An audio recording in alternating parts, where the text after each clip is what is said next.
की महिमा हो सभी मसीह भाई बहनों को। जय मसीह की। आज का दिन यहोवा ने बनाया है, हम उसमें आनंदित हो।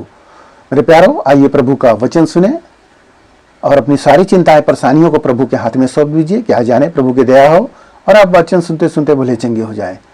तो यहाँ पर मैं विनती करूंगा, जो लोग नए कृपया इस चैनल को सब्सक्राइब कर दे। तो यहाँ पर मैं वचन पढ़ता हूँ, पहला कुरिन्थियों अध्याय 7। यहाँ पर उन लोगों के लिए यह वचन है जो जोड़ा लोग हैं, पति पत्नी।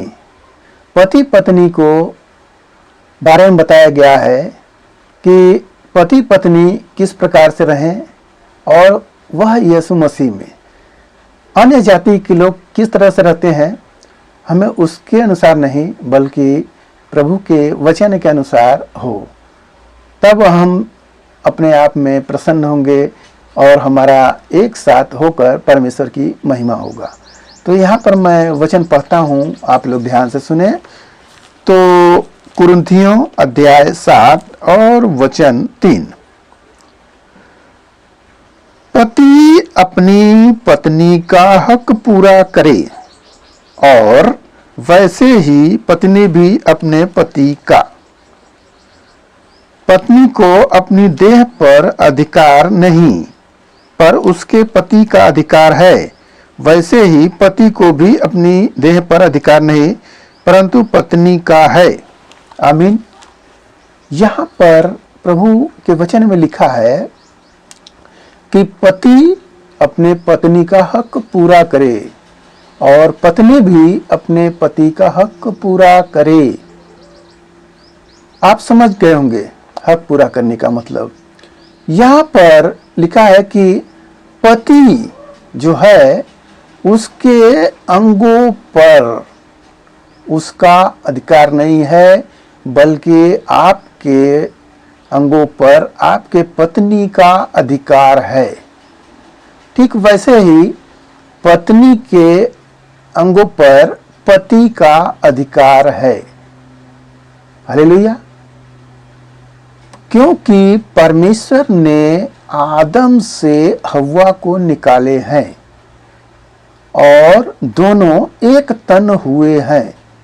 तो परमेश्वर ने कहा दोनों एक तन होंगे, तो हमें भी पत्नी का हक जो है पति पूरा करे और पत्नी का भी जो है वह भी पूरा हो। दोनों एक दूसरे के पूरक हैं। प्रभु बता रहे हैं कि दोनों एक दूसरे के पूरक हैं। हमें एक दूसरे की भावनाओं को समझना चाहिए। यदि हम ऐसा नहीं कर रहे हैं तो क्या हो सकता है, हमें शैतान फंसा देगा। हमें शैतान क्या करेगा, व्यभिचार में गिरा देगा, चाहे पत्नी को गिराए या पति को गिराए। यदि दोनों एक साथ नहीं रहे तो शैतान क्या करेगा, दोनों को गिराएगा और दोनों को अलगाव हो जाएगा। तो भला हो कि दोनों एक साथ रहें। और आगे मैं पढ़ता हूं, आप लोग सुनिए।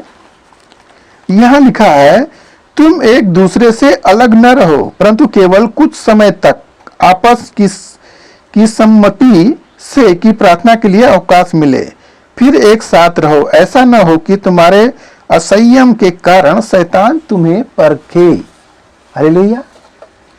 हमें एक साथ रहना है, अलग नहीं रहना है। हमारी पत्नी हमारे साथ रहे। ऐसा न हो कि हम धन संपत्ति के चक्कर में पत्नी को छोड़कर चले जाए रुपया के पीछे। होता है, अक्सर लोग जाते हैं, परंतु कब, वह हर एक चीज का एक समय है। वह समय जैसे खेत में फसल लगा रहता है तो किसान उसको अगोरता है, तब वो फसल उसको मिलता है। यदि वो छोड़कर चला जाए तो चिड़िया उसको चुग जाएगी और नुकसान करने वाले जो जानवर हैं उसको नुकसान करेंगे। तो समय के अनुसार आपको एक साथ रहना है। जब फसल निकल गया तब आप जाइए, बाहर जाइए, फिर भी संपर्क दोनों का एक ही हो, एक साथ ही रहिए। ज्यादा दिन तक अलग ना रहें।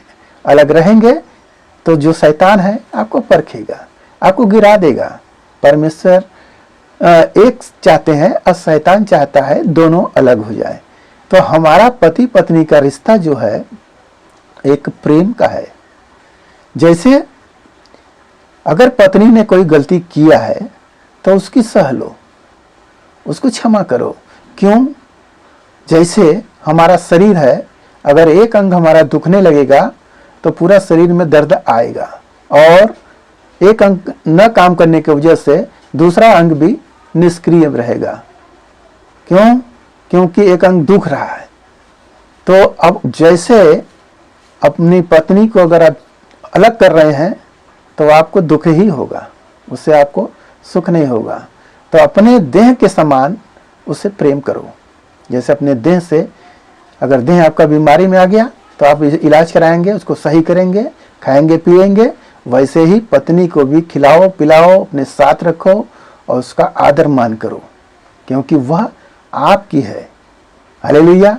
तो हमें आज के इस वचन से मिला है कि हम पति पत्नी एक साथ रहें, प्रेम के साथ रहें, प्रेम हमारा बना रहे और हम एक होकर परमेश्वर की महिमा करें।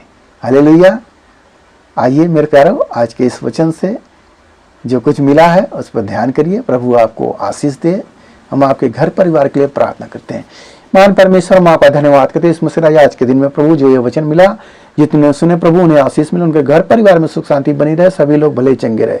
धन्यवाद करते प्रभु आज के इस वचन से प्रभु जो इस भाई ने कार्यक्रम देखा उन्हें भी आशीष मिले। धन्यवाद करते हुए प्रार्थना यीशु मसीह के नाम में, आमीन।